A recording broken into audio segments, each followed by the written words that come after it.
శ్రీ మాత్రే నమస్కారం. నేను పండిట్ సూర్యప్రకాష్. ఈరోజు 28 మార్చి 2026 శనివారం నాడు మేష రాశి వారికి ఒక ప్రత్యేక సందేశం చెప్పాలనుకుంటున్నాను.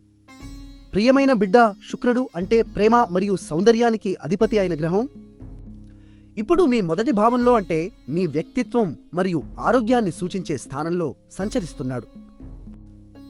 ఇది చాలా అరుదైన మరియు శక్తివంతమైన స్థితి. మీ ముఖంలో ఒక కొత్త తేజస్సు, మాటల్లో మధురత్వం, వ్యక్తిత్వంలో ఆకర్షణ పెరుగుతాయి.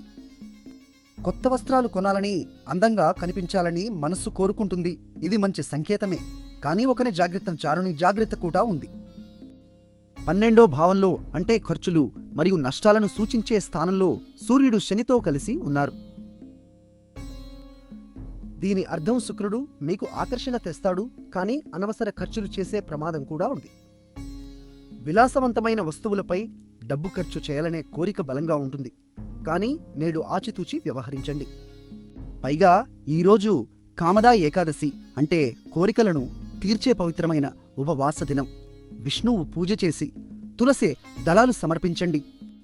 శుక్రుడి వరప్రసాదంతో మీ సంబంధాలలో మధురిమ పెరుగుతుంది, కానీ ఆర్థిక నిర్ణయాలు మాత్రం రేపటికి వాయిదా వేయండి.